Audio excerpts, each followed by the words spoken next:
라이트하우스 서울숲 6주년 창립 기념 주일 예배, 제가 이 도시에서 어떻게 살아야 하는가라는 제목으로 함께 말씀 나누기를 원합니다. 세상을 구성하고 있는 가장 기본적인 원칙은 인과 법칙입니다. 인과, 원인과 결과. 그래서 원인에 따른 결과가 나온다. 원인과 결과는 맞아야 맞아 떨어져야 된다라는 것이 인과 법칙이라고 얘기할 수 있습니다. 여기 이제 서울숲에서 만약에 여러분들이 카페를 간다, 그러면 이제 뭐 싼 데는 한 3,000원이면 커피를 드실 수 있고, 좀 비싼 데 한 6, 7,000원 정도 하겠죠. 그럼 평균으로 치면 5,000원이죠. 커피 주십시오. 네, 얼마입니까? 5,000원입니다. 오케이, 할 수 있죠. 커피 주십시오. 얼마입니까? 7,000원이요. 뭐 서울숲이면 성수동이면 뭐 그 정도 할 수 있지. 이렇게 할 수 있죠. 근데 커피 주세요. 얼마입니까? 5만 원이요. 미친 거 아니야?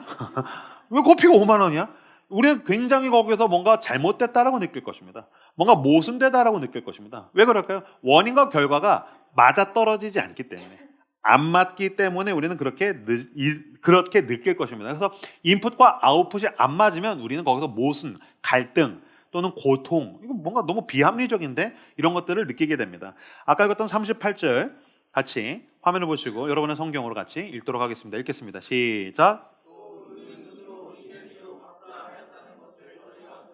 네. 눈은 눈으로, 이는 이로 갚으라 하였다는 것을 너희가 들었으나, 너희가 들었다, 너희가 모두 알고 있다, 이미 전제 조건으로서 인식하고 있다. 눈에는 눈, 이에는 이, 인풋에는 아웃풋이 다 맞아떨어져야 된다. 이게 합리적이라는 것을 너희가 모두 알고 있다. 그리고 사실 이것은 그 유명한 인류에서 성문법 중에서 가장 오래된 건 이제 함무라비 법전입니다.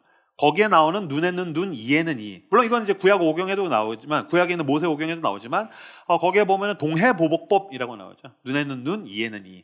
동해보복법이라는 건 뭐냐면은, 어떠한 해에는 똑같은 만큼으로 복수해야 된다. 이게 동해보복법입니다. 그래서 눈 다쳤냐? 눈 빼라. 이 다쳤냐? 이 빼라. 이게 동해보복법입니다. 저는 옛날에, 아니 이게 무슨 법이 되나? 이거 본성 아닌가? 근데 아닙니다. 법은 보호의 기능이 있어야 되잖아요. 사람들은 어떠한 해를 당하지 않습니까? 고통을 당하지 않습니까? 그러면은 더 크게 복수하고 싶어 하기 때문입니다. 죄인은 죄성을 가지고 어떤 상처와 고통과 해를 받으면 더 크게 보복하고 싶어집니다. 저도 애들을 키우다가 보니까요, 이제 저희 딸 둘이 이제 싸우지 않습니까? 그러면은 뭐 그런 거죠. 이렇게 뭐 말을 이렇게 툭 했어요. 왜 약 올려? 그러니까 툭 치죠. 한 대 칩니다. 그러면 한 대 맞았을 때, 언니가 먼저 때리든 동생이 먼저 때리든 한 대 맞았을 때 그 상대가 똑같이 한 대 때리는 거 본 적 없습니다. 3대 때립니다. 왜 때려? 그래서 3대 맞아요. 그럼 3대 때립니까? 5대 때립니다. 그럼 이제 전쟁으로 가는 겁니다. 지금 우리 딸들이니까 애교로서 봐주고 이제 깔깔 웃었지만, 여기 이제 연인들 싸우거나 부부 싸움할 때 다 그거로 싸웁니다. 여러분, 부부 싸움할 때 뭐 민족의 복음화의 문제라든지 이슬람 선교의 문제, 이런 걸로 싸우지 않습니다. 대부분 그런 겁니다. 뭐 말을 이렇게 툭 했어요. 뭐 좀 갖다 줘. 왜 말을 그렇게 해? 내가 피곤하니까 그런 거 아니야. 뭐 난 놀았냐? 그러다 보면 싸우는 겁니다. 그러면 전쟁이 되는 겁니다.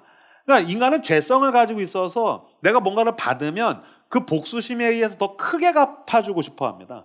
그래서 그걸 법으로 제한하는 겁니다. 눈에는 눈으로만 해라. 이에는 이로만 해라. 이것이 합리적이라고 사람들은 생각하는 것입니다. 그러나 예수님께서는 뭐라고 이야기하십니까? 자, 39절에서 44절 같이 읽도록 하겠습니다. 읽겠습니다. 시작.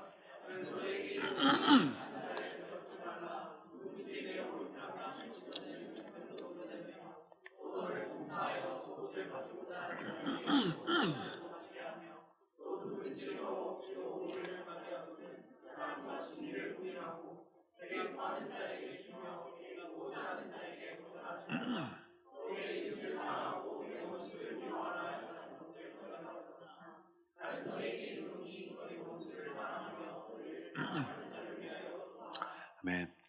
오른뺨 맞으면 왼뺨 돌려달라. 속옷 달라고 하면 걷어줘라. 오리를 가져가면 심리를 가라. 구하는 자에게 주고 꾸고자 하면 거절하지 말고 원수를 사랑해라.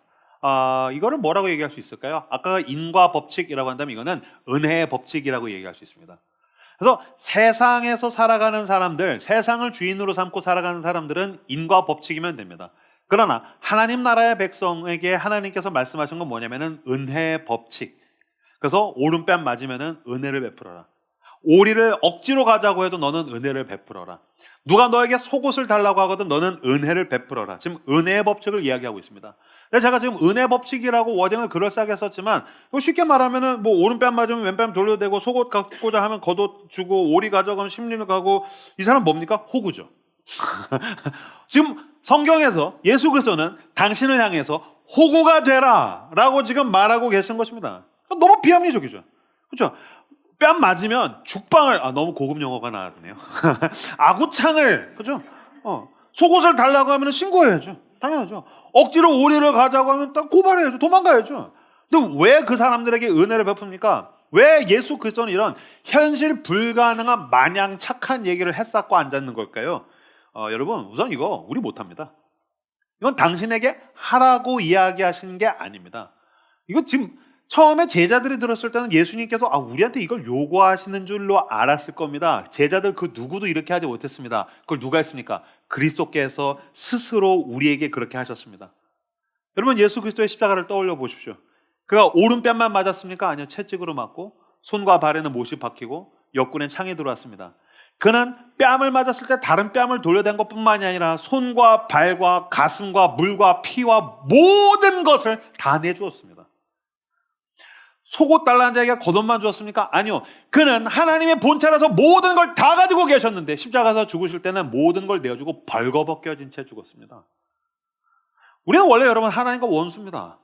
우리는 하나님을 사랑할 수도 없고 하나님 입장에서는 하나님께서 아름답게 창조하신 세상을 엉망진창으로 만들어 놓은 우리 같은 인간은 진노와 심판을 당해서 죽어야 됩니다. 사실 당신도 그런 생각하지 않습니까? 이 도시를 바라볼 때, 여러분의 직장을 바라볼 때, 어떤 악인을 바라볼 때에 엉망진창의 세상을 바라볼 때 망해야 되는 거 아니야? 당연히 그 주인과 창조자 입장에서는 내가 만들어 놓은 아름다운 세상을 엉망진창으로 만들어 놓은 인간이 얼마나 꼴보기 싫겠습니까? 원수입니다. 그러나 그 아들 예수 그리스도는 십자가에서 죽으시면서 그 원수들을 향해서 아버지 저들이 하는 짓을 모릅니다. 불쌍히 여겨주시고 용서하여 주십시오. 그는 원수를 위해서 기도했습니다. 우리는 사실 흉내조차도 내고 싶지 않은 방금 이야기했던 은혜의 법칙을 그리스도께서 모두 이루심으로 말미암아 나와 당신이 구원을 얻게 되었다는 것입니다. 그렇다면 여러분 이 관점에서 한번 복음에 대해서 생각을 해봅시다. 복음이란 무엇입니까? 하나님께서 하나밖에 없는 그 고귀하시고 고결하신 독생자와 당신을 트레이드 바꾸신 겁니다. 제가 아까 말씀드렸죠. 커피 주세요. 얼마인가요? 5만 원. 미친 거 아니야?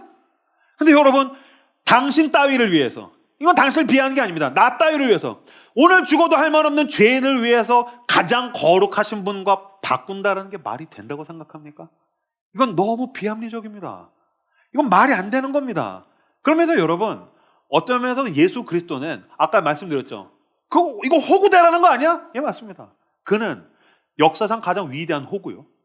역사상 가장 큰 사기를 당했고 역사상 가장 위대한 바보인 겁니다. 그러니까 십자가에서 죽으신 그리스도, 이명교 따위를 위해서 구원하기 위해서 대신 죽으신 그 예수와 그 아들을 내어주신 아버지 하나님은 가장 멍청인 겁니다. 여러분, 복음은 합리적이지 않습니다. 복음은 절대로 합리적이지 않습니다. 그렇기 때문에 우리는 복음을 합리적이라고 이야기하지 않고 합리적이야, 대가를 얻었어, 보상을 얻었어 라고 얘기하지 않고 뭐라고 얘기합니까? 은혜라고 이야기하는 것입니다. 그래서 여러분, 한 그리스도인과 교회의 인풋은, 원인은 은혜입니다. 여러분, 교회는 공간이 아닙니다. 우리는 지금 창립 6주년을 지나가고 있는데 우리 교회는 지금도 공간이 없습니다. 원래 교회 자체가 공간이 아닙니다. 교회는 모임입니다. 근데 이 교회라는 모임은 어떤 모임입니까? 비합리적인 모임입니다. 어떤 모임입니까? 은혜를 입은 사람들의 모임, 은혜 받은 사람들의 모임입니다. 은혜에 대한 감격이 있는 사람들의 모임. 이 은혜 때문에 막 심장이 뛰고 어쩔 줄 몰라서 뭔가가 막 삐질삐질 흘러나가고 흘러 넘치는 사람들의 모임. 그래서 인풋이 은혜이기 때문에 합리성을 초월해서 아웃풋을 은혜로 내는 사람들. 그래서 오른뺨을 맞으면 왼뺨을 내주려고 몸부림치는 사람들. 누군가가 억지로 가자고 하면은 심리를 가주려고 하는 사람들. 속옷을 달라고 하는 자들에게 겉옷까지도 주고 싶어하는 예수를 닮은 멍청이들의 모임이 바로 교회라는 것입니다. 여러분, 교회가 세상을 왜 욕할까요? 인풋이 은혜인데 아웃풋이 은혜가 아니기 때문입니다. 교회가 너무 비열합니다. 교회가 너무 치졸한 짓을 합니다. 우리에게 주어진 자원, 돈, 재능, 또 사람들, 이런 것들, 시간들, 이런 것들을 가지고서 자기의 욕구를 채우고 세상에서도 하지 않는 너무 세속적이고 속물적인 짓들을 해야 되니까 세상에서 교회를 비우는 것입니다. 그런 식으로 이상하면 안 되고, 야, 저 인간들은 자기 돈이랑 자기 시간이랑 자기의 재능을 가지고 희한한 짓들을 하네. 이해할 수 없는 이상한 행동들을 하네. 그런 면에서 weird. 뭔가 세상이 이해하기 힘든 이상한 아웃풋을 내는 사람들의 모임이 바로 교회라는 것입니다.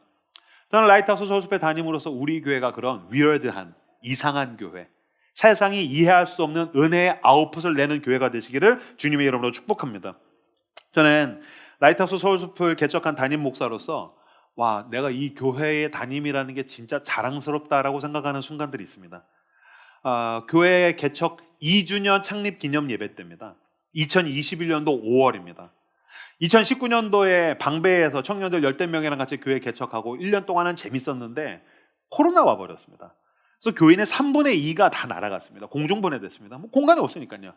그래서 30명 정도 우리끼리 모여서 줌으로 예배하고 막 떠돌아다니면서 공간이 없어서 코로나 기간에 한 주씩 진짜 예배 드릴 곳을 찾아서 거기서 한 주 드리고 좀 더 드리면 거기서 남고 막 그런 식으로 메뚜기 같이 돌아다니면서 예배 드렸습니다.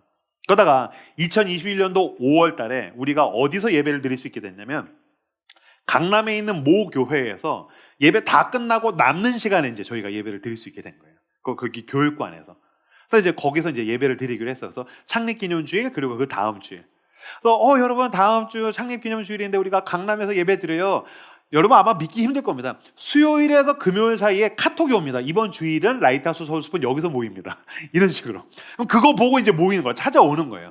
그래서 저도 처음 갈 때도 많고. 근데 이제 거기서 이제 예배를 드렸었거든요. 그래서 강남에서 첫 주 예배 드려놓고서 광고하면서 창립기념주일 모든 헌금은 우리 교회를 위해서 쓰지 않겠습니다. 왜냐하면 그때 인도에서 대지진이 나서 수천 명이 죽었고 미얀마에서 군부 쿠데타가 일어나서 너무 비극적인 일들이 일어났어요. 제가 그 뉴스에 들어보면서 기도하는 가운데 마음이 너무 안 좋은 거예요. 그래서 창립기념주일 모든 헌금은 다 인도와 미얀마에 보내겠습니다. 헌금해 주십시오. 사람들이 다 헌금했습니다. 그리고 그 강남에서 2주 동안 우리가 쓸 수 있었게 돼서 마지막 두 번째 예배를 이제 드렸어요. 예배 다 끝나고 나서 제가 광고하면서 자, 광고하겠습니다. 첫 번째 광고입니다. 지난주에 창립기념 감사헌금 뭐든 다 보내겠다고 했는데 놀랍게도 480만 원이 모인 거예요. 그래서 교회 돈 합쳐서 500만 원 인도와 미얀마에 보내겠습니다. 헌신해 주시고 헌금해 주신 여러분들 감사합니다. 다음 광고입니다. 다음 주일날 어디서 예배 드릴지 저도 모릅니다. 수요일이나 금요일쯤 카톡이 갈 겁니다. 확인해 주시고 문의는 이쪽으로 주시고 오시면 되겠습니다. 라고 하고서 제 속마음에 있는 말풍선이 입 밖으로 나왔어요. 아까 그 500만 원 우리가 쓰면 우리 어디 갈지 고민 안 해도 되는데 그치? 하고서 막 낄낄낄낄 웃었어요. 그래서 다들 멍청이야 멍청이 막 그러면서 막 바보야 바보 막 하면서 우리끼리 막 낄낄낄 웃는 거예요. 근데 그거 창립기념 헌금 500만 원 모아서 이거 우리 공간 안 쓰고 나 인도 아는 사람 하나도 없어. 나 인도 커리나 몇 번 먹어봤지. 뭐 인도 영화 이런 거 좀 보고 내가 인도 나랑 무슨 상관이야. 미얀마 나 어디에 있는지도 몰라. 근데 지진 나가지고서 가족을 잃고 집을 잃고 아니 우리도 교회 공간이 없으니까 이 고충을 아니까 이거 우리가 어떻게 그냥 넘어가냐. 미얀마에서 저 고통당한 사람들 어떻게 그냥 넘어가냐. 보내자. 그래놓고 야 우리는 다음 주 어디 갈지 모르겠어 기도해 하면서 낄낄낄 거리는데 이 멍청이들의 웃음이 너무 좋은 거예요. 그때 정말 내가 이런 멍청이들의 담임이라는 게 너무 자랑스러운 거예요. 난 진짜 이런 멍청이들랑 멍청한 짓을 계속 하고 싶다. 그게 제가 담임으로 있었을 때 가장 자랑스러운 순간 중에 하나입니다. 여러분 그때 우리가 몇 명이었는지 아십니까? 제가 체크해봤는데 58명 모였습니다. 요새 지난주에 저희 교회에 출석 몇 명 나왔나 체크했는데 놀랍게 450명이 나왔습니다. 그럼 여러분 8배 는 겁니다. 8배. 인원이 8배가 늘었습니다. 그래서 밖에서 교계에서 우리 교회 굉장히 주목해서 봅니다.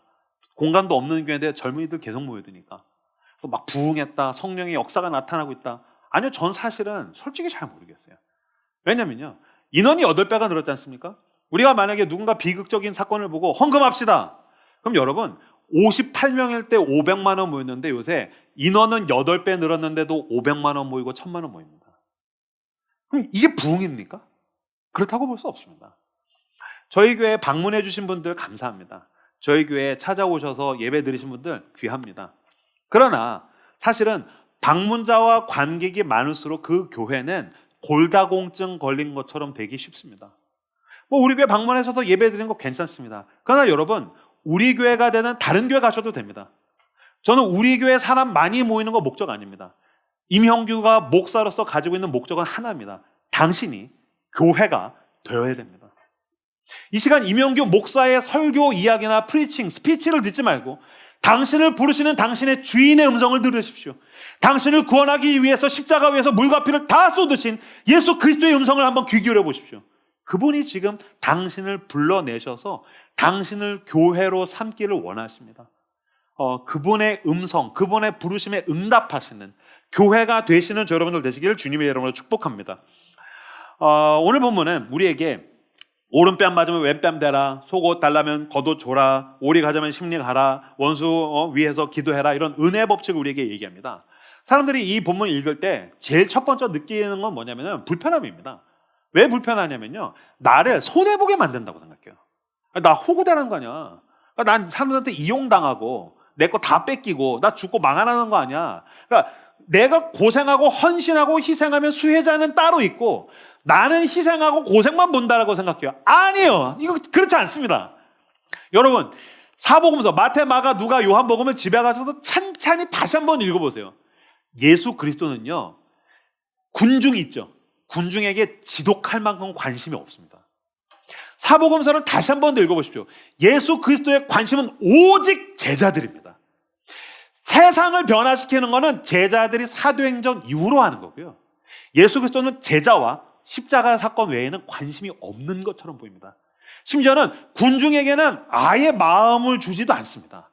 그래서 그리스도의 관심은 오직 이 제자들을 3년간 데리고 다니면서 제자를 성장시키고 제자를 성숙시키고 제자에게 유익을 주는 게 관심입니다. 그러니까 지금 야, 오른뺨 맞으면 왼뺨 대라, 너 오리 가자면 심리 가라, 너 속옷 달라면 겉옷 줘라, 이거는 지금 제자들을 좋게 하기 위해서 하시는 말씀이지 이 제자들의 것을 나누어줘서 따로 수혜자들을 위해서 하시는 게 아니라는 거예요. 자, 무슨 말이냐면요, 예를 들어 드릴게요. 제가 담임 목사로서 교회에서 행사를 하지 않습니까? 사역을 하지 않습니까? 제가 그거 하다가 알게 된 게 있습니다. 예를 들면 그런 거예요. 전도 집회. 우리 교회는 전도 집회 안 하죠. 근데 만약에 전도 집회를 해요. 그럼 전도 집회 하십시오. 여러분 전도 데리고 오십시오. 그럼 또 막 여기서 워십팀 데리고서 뭐 또 행사 막 하고 막 그거 해요. 그럼 사람들이 이제 막 그런 거 교회에서 막 행사하고 사역하고 막 이벤트 막 이런 거 프로젝트 하면은 교회가 나를 이용해 먹네. 물론 그거 너무 과한 거는 문제가 되겠지만 사람들은 내가 전도하면 전도 받는 사람이 유익이고 내가 섬기면 섬김을 받는 사람이 유익이라고 생각해요. 그렇지 않아요. 전도 집회를 하지 않습니까? 누가 성장하는지 아십니까? 전도하는 사람이 성장합니다. 우리 어제도 그 마라톤 봉사했지 않습니까? 그럼 마라톤 이렇게 행사 같은 거예요. 그러면 누가 크는지 아십니까? 수혜자들? 아니요. 봉사한 사람이 큽니다. 선교를 하고 전도 집회를 하고 뭐 사역을 하고 프로젝트를 하지 않습니까? 그러면 돈을 내는 사람이 있고 봉사를 하는 사람이 있고 뭐 디렉팅을 하는 사람이 있고 희생을 하는 사람이 있고 수혜자가 대부분이죠. 수혜자들은 그냥 한번 와서 즐기고 가면 끝이에요. 누가 크는지 아십니까? 봉사하고 헌금하고 헌신하고 고생하는 사람이 크는 겁니다. 예수님이 그 요한복음에 보면 첫 번째로 일으키신 기적의 사건이 물을 포도주로 만든 사건입니다. 물을 포도주로 만든 사건. 그럼 사람들은 와, 물을 포도주로 만들었어. 수혜자의 입장에서 한번 생각해 볼까요? 그냥 결혼 잔치에 갔는데 포도주가 끊어진 거죠. 몰랐어요. 그러니까 야, 파티 끝, 집에 가. 일찍 끝날 수 있는데 물을 포도주로 바꿔줘서 이 파티에 있는 군중들은 그냥 포도주를 더 많이 마실 수 있었고 조금 더 파티를 길게 했을 뿐이죠. 그리고 끝이에요. 그런 파티는 1년에도 몇 번씩 있어요. 근데 사실 그 사건은 이 포도주를 마신 군중을 위한 사건이 아니라는 거예요. 누구죠? 제자들과 하인들이죠. 포도주가 떨어졌다는 이야기를 들었더니 예수님께서 항아리에다가 물을 채워라. 그리고 물을 갖다 줘라라고 얘기합니다. 항아리에다 물을 채운 다음에 포도주! 한 다음에 포도주 갖다 줘가 아닙니다. 물을 갖다 주라고 얘기했어요. 그러면 제자들과 그 하인들 입장에서는 물을 떠가지고 갖다 줘야 됩니다. 그럼 포도주 갖고 오라고 하는데 물 갖다 주면 싸대기 맞는 거잖아요. 여러분 커피 주세요. 5,000원 줬는데 물을 주면 싸대기 때리면 큰일 나겠네. 커피로 싸대기 안 때리지만 옛날엔 하인들이 포도주 달랬는데 물 가져오면 싸대기도 맞고 혼나고 이건 리스크가 분명히 있는 거죠. 그랬을 때 예수님께서 물을 떠다 줘라. 물을 떠다 줬는데 갔더니 그게 고급 포도주로 바뀌어 있는 겁니다. 수혜자들은 그냥 포도주 먹고 끝났고요. 물 떠온 하인들은 알더라. 그럼 이 사건은 누구를 위한 겁니까? 하인들을 위한 겁니다. 이 사건은 제자들을 위한 겁니다.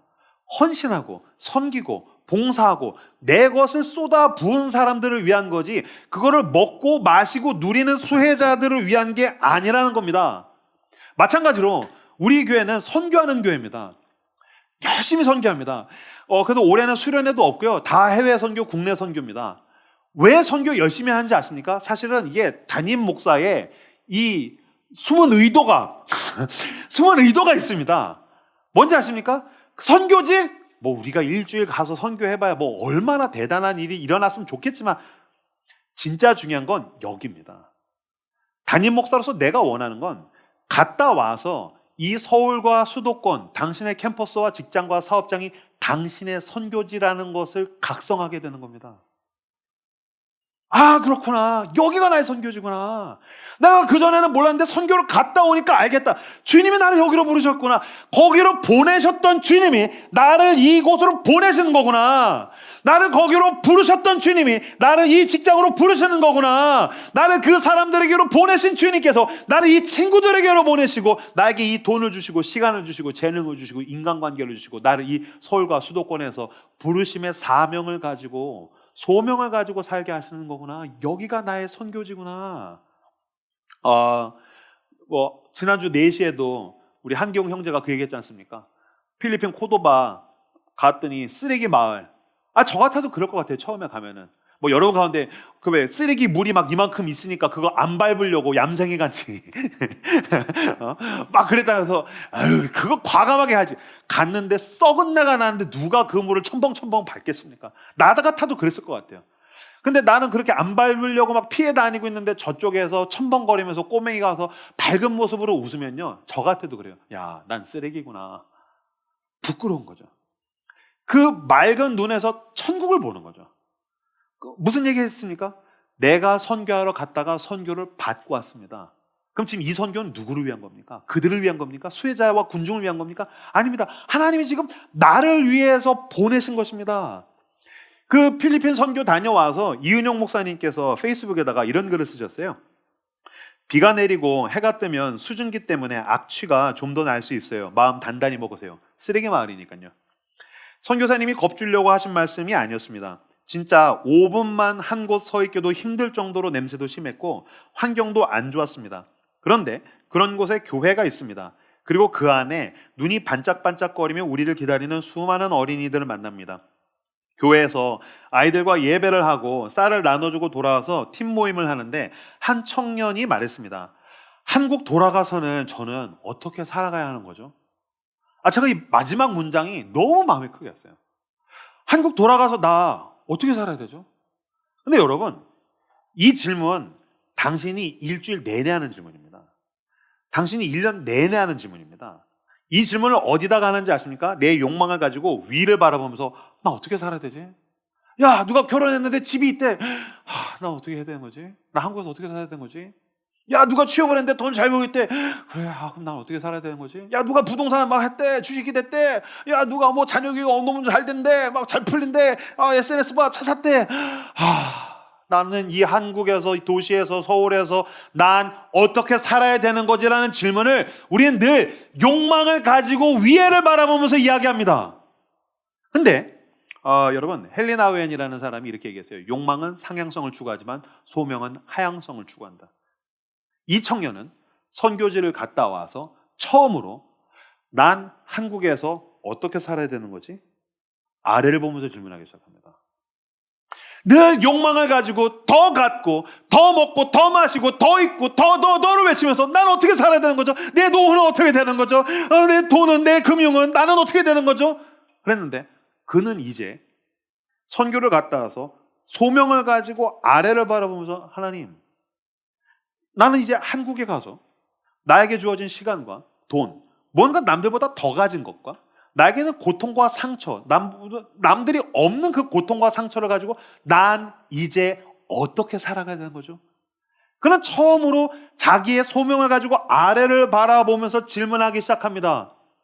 마찬가지로 여러분들이 소명의 각성에서 믿음의 눈을 뜨고 하나님, 난 더 이상 내 욕망을 가지고 위에만 바라보면서 내가 어떻게 살아야 되지? 라고 질문할 뿐만이 아니라 난 소명을 가지고 아래를 바라보면서 내 주변을 바라보면서 나의 소명을 땅을 향하여서 하나님 내가 어떻게 살아야 되죠? 라고 질문하기를 원합니다. 그 질문에 대해서 우리 주 예수 그리스도께서 마태복음 5장 38절에서 48절에서 대답하십니다. 여러분 주님의 말씀을 들으십시오. 함께 읽도록 하겠습니다. 읽읍시다. 시작.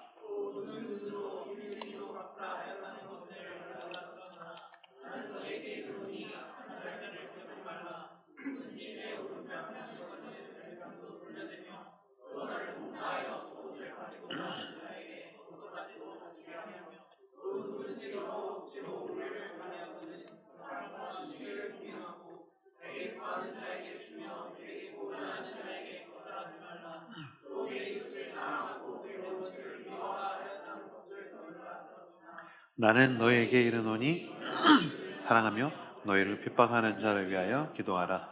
이같이 하는즉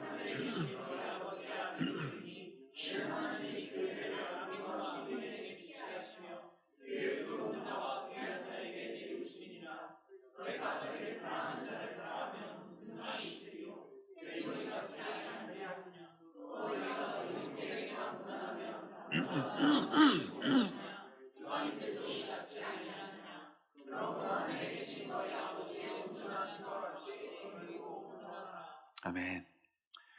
당신의 문제가 뭔지 아십니까? 이 서울과 수도권에서 살아가는 당신의 가장 큰 문제는 당신의 시선은 너무 지극히 1인칭 시점에 고정되어 있다는 것입니다. 고통을 당하고 어려움을 당하고 왼수가 있고 뺨을 맞고 누가 억지로 오리를 가자고 하고 또는 나에게 좋은 일이 생기고 내가 남들보다 더 잘 되고 이걸로 우쭐대고 싶고 우월감을 느끼고 싶고 그래서 더 높은 데 가고 싶고 그 1인칭 시점으로만 봅니다. 그러나 여러분 믿음은 내 삶을 객관적으로 조망하게 만듭니다. 하나님의 시선으로 나를 바라보게 만듭니다. 누군가가 내 오른뺨을 때렸어요. 아 아파. 죽방 때려야지. 1인칭 시점이죠. 근데 맞았어요. 누가 억지로 오리를 가자고 해요. 누가 나에게 속옷을 달라고 해요. 그걸 조망해서 하나님의 시점으로 보면 혹시 하나님께서 나에게 원하시는 게 있는 거 아닐까? 하나님 내가 어떻게 살아야 되죠? 하나님 혹시 여기에 소명이 있는 거 아닙니까? 혹시 주님 내 시간, 내 돈, 내 재능, 내 것을 가지고 하나님께서 원하시는 어떤 그림이나 모양이나 작전이 있으세요? 하나님 나에게 알려주십시오. 우린 질문하고 은혜 법칙을 가지고 난 내 삶을 하나님이라는 연출가가 원하는 배우의 역할로서 우리는 살아갈 수 있다는 것입니다. 그러면 여러분 가서 여러분의 삶의 자리 가운데 있는 왼수들을 탐색하십시오. 여러분들의 뺨을 때리는 사람과 여러분에게 겉옷을 속옷을 달라고 하는 사람과 억지로 오리를 가자고 하는 사람들을 찾으십시오. 그들 가운데서 소명을 붙들고 소명에 각성해서 하나님의 은혜의 법칙을 가지고 살아가는 저 여러분들 되시기를 주님의 이름으로 축복합니다. 지금 제가 설교는 그럴싸하게 해서 여러분들 이제 쭉 끌고 오고 있는데 이제 여러분 가운데 비그리스도인이 계시다면 저 목사는 가스라이팅에 능하구만. 나로 하여금 손해보게 만들고 있어. 나도 얼핏하면 속을 뻔했어 라는 생각을 할 수도 있겠죠. 근데 여러분 정신 차리고 보면요 이거 불가능한 겁니다. 이건 불가능한 겁니다. 근데 여러분 그거 아십니까? 그 라이놀드 니버라는 신학자가 불가능성의 가능성이라는 이야기를 했어요. 무슨 말이냐면요 우리는 사실은 성경에서 이야기하는 불가능한 것뿐만이 아니라 당신은 당신의 일상과 삶의 언저리에서 늘 불가능한 무언가를 추구하고 있다는 거예요. 당신은 충분히 일상 가운데서 불가능한 무언가를 열심히 추구하고 있어요. 뭐 그런 거죠. 유튜브 들어가 보세요. 각 신들이 다 있습니다. 부동산의 신, 투자의 신, 뭐 뷰티의 신, 뭐 다 신들이 있어요. 투자의 신이 얘기해요. 투자의 신이요, 부동산의 신이요, 말씀하시옵소서 내가 듣겠나이다. 됩니까? 안 됩니다. 그거 당신은 안 됩니다. 비트코인, 주식, 부동산 넌 안 됩니다. 되면 여기 앉아있지는 않습니다. 안 되는 겁니다. 근데 여전히 안 된다는 걸 알면서도 그 불가능성을 추구합니다. 저는 아이들을 키울 때 예전에 지금도 뭐 그렇지만 오은영 씨 엄청 유행했을 때가 있지 않습니까? 제 아내도 오은영 박사님 엄청 좋아하더라고요. 오은영 씨가 하라는 대로 다 했어. 안 돼. 우리 집은 안 돼. 우리 딸들은 안 돼. 불가능해요. 근데 지금도 오은영 씨가 전달하는 그 육아의 복음을 듣고 그들은 사로잡혀서 주여 말씀하시옵소서. 내가 어떻게 하면 되겠습니까? 불가능성의 가능성을 추구하고 있는 겁니다. 저 처음에 교회 개척할 때도 그랬어요. 야, 네가 개척하면 될 것 같아? 안 돼. 불가능성을 추구한 거죠. 분명히 여기도 다이어트 안 돼. 다이어트는 1년 내내 안 돼요. 몇 년 내내 안 됐어. 그러니까 안 되는 거야. 그건 불가능한 거야. 근데 그 불가능성의 가능성을 당신은 지금도 추구하고 있습니다. 세상에서 이야기하는 그 세속의 복음에 의해서 당신은 불가능성의 가능성을 추구하고 있다면 여러분, 왜 우리 주 예수 그리스도께서 우리에게 말씀하신 그 불가능성의 가능성을 한번 시도도 해보지 않겠습니까? 왜 당신은 당신의 삶에서 실험조차도 해보려고 하지 않느냐는 것입니다. 여러분, 여러분 가운데 서울에서 집을 사고 싶은 사람들이 있겠죠? 불가능합니다. 당신 월급으로 어떻게 서울에 집을 삽니까? 그건 안 되는 일입니다. 근데 우리는 꿈꾸죠. 염원합니다. 기도하고 기대합니다. 자녀를 키우는 분들이 이거 공감할 겁니다. 저도 청소년 생각할 때 보면 부모님들이 와가지고 저한테 목사님, 우리 애가 공부를 너무 못해요. 얘 성적이 왜 이러죠? 성적표를 보세요, 목사님. 그래서 막 집사님, 권사님 와서 우리 애가 성적표가 이래요. 그러면은 저는 왜 이해를 못하시지? 집사님 옛날 성적표 보시면 될 텐데. 목사님, 우리 애가 왜 이럴까? 왜 이렇겠어요? 둘 중에 하나 닮은 거죠. 둘 다 닮았든지 그런 거예요. 근데 여러분 그거 아십니까? 모든 부모는 저를 포함해서 모든 부모는 내 자식이 부모보다 더 나은 삶을 살았으면 합니다. 불가능한 거죠. 나를 닮았을 텐데. 근데 나보다 더 좋은 사람이 됐으면 좋겠어요. 모든 부모는 불가능성의 가능성을 추구합니다. 그래서 여러분, 꿈은 이루어진다라고 지금 제가 말하는 것이 아닙니다. 무슨 말이냐면요, 우리는 오히려 그러지 못할 때가 더 많습니다. 뺨 맞으면 그냥 죽방 때리고 싶고, 막 억지로 뭐 하자고 하면 다 뿌리치고 도망가고 싶고, 막 승질내고 싶고 싸우고 싶고, 그럴 때가 더 많습니다. 그러나 여러분, 시도하는 가운데 우리는 순교적 패배를 당해볼 필요가 있습니다. 해보지도 않고 안 된다고 얘기하는 것과 주님께서 말씀하셨어. 했는데 안 되면 우리는 순교적인 패배와 절망을 경험하는 것입니다. 여러분, 예수 그리스도도 그렇게 하셨습니다. 이 땅에 오셨는데 인간들이 죽여버렸죠. 그는 순교적 패배를 당했습니다. 그러나 그 순교적 패배에서 끝나지 않고 그는 죄와 죽음을 이기시고 테텔레스타이, 내가 다 이루었다.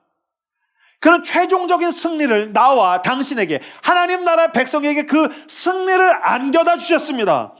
그러므로 여러분, 그리스도께서 우리에게 주신 그 승리를 가지고 우리는 또 다시 한번 시도해 볼 수 있습니다. 우리는 또 다시 한번 실험해 볼 수 있습니다. 예, 맞습니다. 오른뺨 대면 왼뺨 돌려 내려오고 우리는 시도해 볼 수 있습니다. 억지로 오리 가져가면 나 6월 달에 안식월에서 제주가 있는데 연락 오면 짜증나지만 나는 뭐라도 더 해볼 것입니다.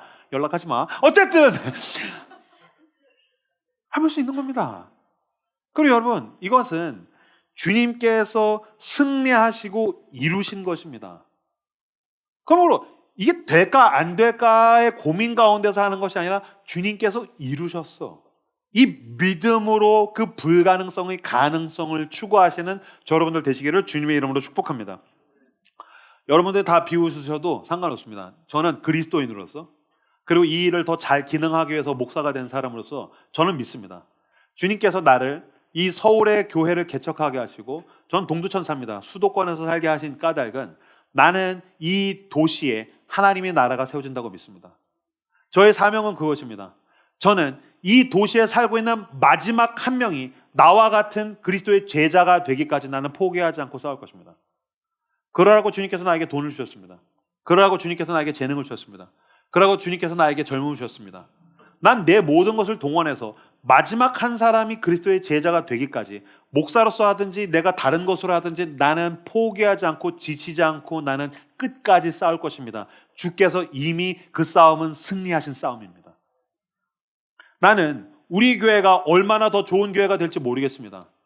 분란이 일어날 수도 있고, 나는 끝까지 그 어떤 좌절과 상처와 고통이 오더라도 나는 주님께서 너희 안에서 착한 일을 시작하신 이가 그리스도 예수의 날까지 이루실 줄을 우리는 확신하노라. 착한 일을 시작하신 분께서 이미 완성하셨으므로 주님께서 꿈꾸던 그 교회가 나와 우리 가운데 세워질 거야. 나는 상처받아도 사랑하기를 포기하지 않을 것입니다. 나는 누군가가 나를 배신하고 등에 칼을 꽂을지라도 나는 또 내 마음과 자존심을 누군가에게 내어줄 것입니다. 그렇게 가고 가다 보면 내가 꿈꾸는 그분의 나라, 그 나라가 우리 모두에게 임할 줄로 믿습니다. 저는 상상만 해도 감격이 되는 것이 있습니다. 이 세상 가운데에서 부동산의 신, 뷰티의 신, 주식의 신, 각종 신들, 연예계의 신들을 섬기는 이 도시 곳곳에서 찬양 소리가 울려 퍼지는 것입니다.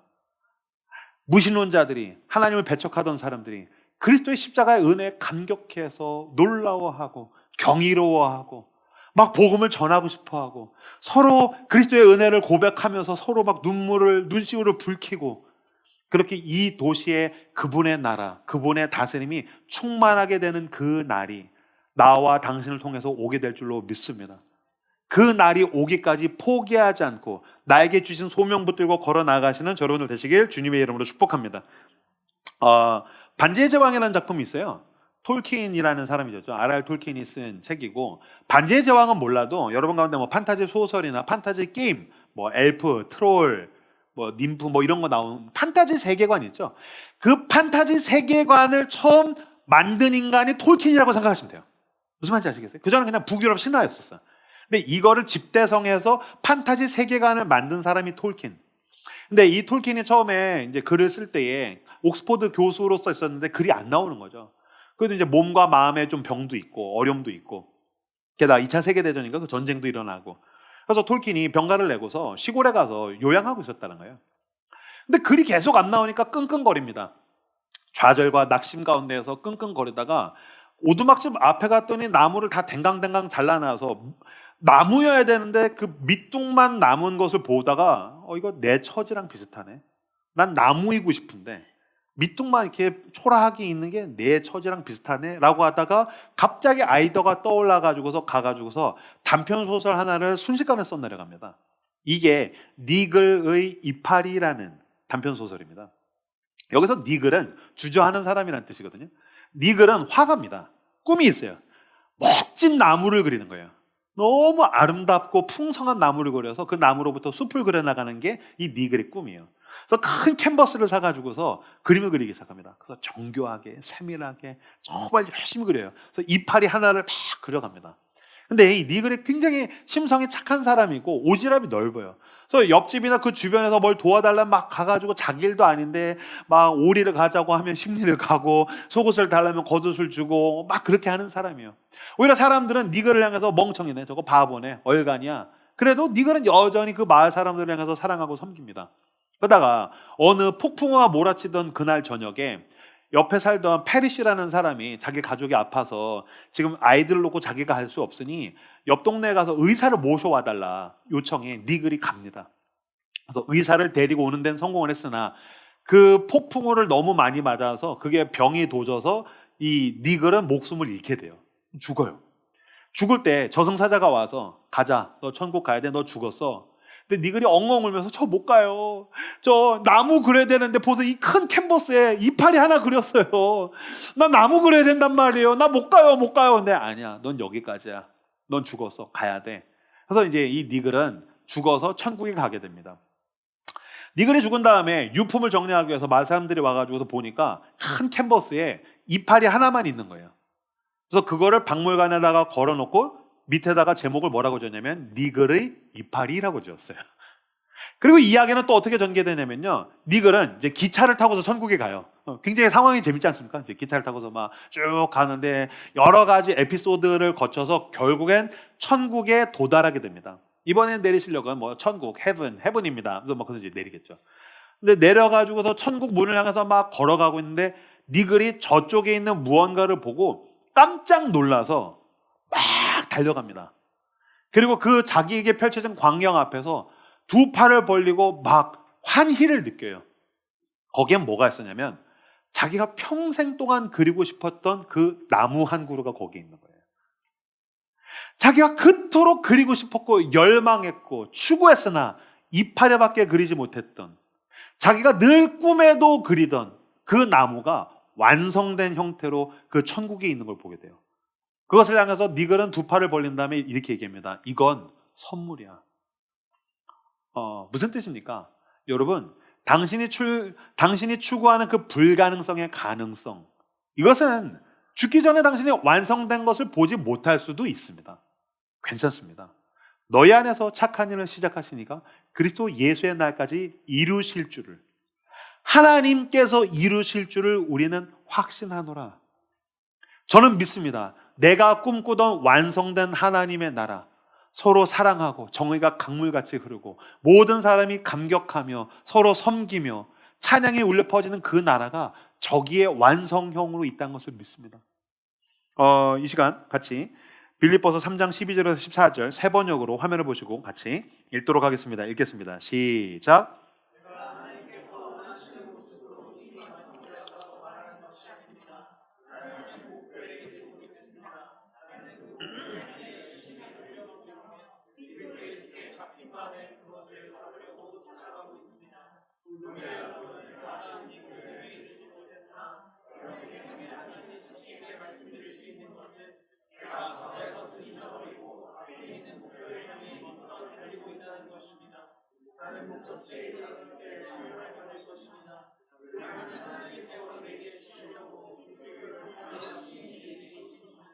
아멘. 가족 중에 예수 그리스도를 모르는 사람이 있어서 가족의 구원을 위해서 복음을 전하다가 지쳤습니까? 또는 여러분 주변에 나 진짜 하나님 뜻대로 뭔가 행하고 살고 싶은데 뭔가가 잘 안 풀려서 고통받고 있습니까? 여러분의 사업장 가운데에서, 여러분의 직장 가운데에서 진로가 어떻게 풀릴지 몰라서 불안과 염려에 잠식되어 있습니까? 또는 공동체에 들어왔는데 너무 큰 실망을 하고 있습니까? 내가 하나님께서 원하시는 모습으로 이미 완성되었다고 말하는 것이 아닙니다. 나는 아직 목표에 이르지 못했습니다. 나는 그 목표를 향해 열심히 달리고 있으며 그리스도 예수께 잡힌바된 그것을 잡으려고 쫓아가고 있습니다. 형제 여러분, 내가 아직 목표에는 이르지 못했으나 여러분에게 한 가지 자신 있게 말씀드릴 수 있는 것은 내가 과거의 것은 잊어버리고 앞에 있는 목표를 향해 힘껏 달리고 있다는 것입니다. 왜 그렇습니까? 그분이 완성하셨기 때문입니다. 그러니까 완성하기 위해 달려가는 것이 아니라 그리스도께서 완성하셨다는 것을 믿기 때문에 우리는 달려갈 수 있는 것입니다. 할렐루야. 그리고 이 달려가는 끝에 나는 목적지에 이르렀을 때에 상을 받게 될 것입니다. 그 상은 하나님께서 내게 주시려고 그리스도를 통하여 친히 내리신 것입니다. 그 완성되었고 내가 거기서 그 상을 받는다는 것을 알 때에 누군가 오른뺨을 때릴 때 왼뺨을 내어줄 수 있는 시도를 할 수 있습니다. 누군가 속옷을 달란 자에게 겉옷을 주는 실험을 해볼 수 있습니다. 그렇게 노력하다가 보면 억지로 오리를 가는 자에게 심리를 가주는, 예수님을 닮은 은혜를 흘려보내주는 저 여러분들 되시기를 주님의 이름으로 축복합니다. 반주해 주시겠습니까? 제가 이번 주에 읽은 글 중에 영화 평론가 이동진 씨가 쓴 글이 너무 좋았어요. 이동진 씨가 이렇게 얘기했어요. 맹자가 말하기를 갑옷을 만드는 사람과 화살을 만드는 사람이 있다는 거예요. 화살을 만드는 사람과 갑옷을 만드는 사람, 누가 더 좋은 사람인가? 뭔 말이야? 두 사람이 열심히 전쟁터에서 쓸 화살을 만들고 갑옷을 만들고 있는데 여기서 진짜 좋은 사람은 갑옷을 만드는 사람이라는 거예요. 왜냐하면 화살을 만드는 사람은 만드는 내내 어떻게 하면 이 화살이 누군가에게 더 해를 끼칠 수 있을까를 고민하겠죠. 그러나 갑옷을 만드는 사람은 열심히 만들면서 어떻게 하면 내가 만드는 갑옷이 그 사람을 지켜줄 수 있을까? 그 사람을 보호해 줄 수 있을까? 그러므로 화살을 만드는 사람보다 갑옷을 만드는 사람이 더 좋은 사람이라고 이야기합니다. 주님께서 오른뺨 맞으면 왼뺨 돌려대라, 속옷 달라면 겉옷 줘라, 오리 가자면 심리 가고, 구하는 자에게 주고 구고자 하는 자에게 거절하지 말고 원수를 위해서 기도해라. 이거 다 완성하라는 뜻 아닙니다. 어떤 마음으로 살고 있느냐? 화살을 만드는 사람의 마음으로 살고 있느냐? 어떻게 하면 내가 더 잘 누리기 위해서 고통을? 아니요. 갑옷을 만드는 사람의 심정으로 사는 사람. 어떻게 하면 나의 애씀과 노력이 저 사람을 보호해 줄 수 있을까? 어떻게 하면 나의 노력과 최선이 저 사람을 살려낼 수 있을까라는 사람. 제가 마지막 글을 이렇게 정리해왔습니다. 거룩한 바보라고 제목을 달았어요. 라이트하우스 서울숲의 성도들은 예수를 닮은 거룩한 바보가 되기를 원하는 마음입니다. 이쪽 뺨을 더 내줘야 하는 거 아닐까? 오리를 더 가져야 하는 거 아닐까? 겉옷까지도 줄 걸 그랬나? 저 사람도 다 살려고 그러는 걸 텐데 그래도 나는 은혜가 있지 않은가? 복수하고 싶고 후려치고 싶고 도망가고 싶은 현실 가운데에서 갑옷을 만드는 사람의 심정으로, 그 사람을 살리고 싶은 사람의 마음으로 이쪽 뺨을 더 내줘야 되는 거 아닌가? 오리를 더 가져야 되는 거 아닐까? 겉옷까지도 줄 걸 그랬나? 이거 내가 뭐 가지고 가서 뭐하나? 다 털어줄 걸. 저 사람도 다 살려고 그러는 걸 텐데 그래도 나는 은혜가 있지 않은가? 그렇게 우리에게 먼저 은혜를 베풀어 주신 예수님을 닮은 주님, 저 사람을 불쌍히 여겨 주십시오 라고 고백하는 이런 바보들의 행진의 끝에 그분이 완성하신 그 나라가 있는 줄로 믿습니다.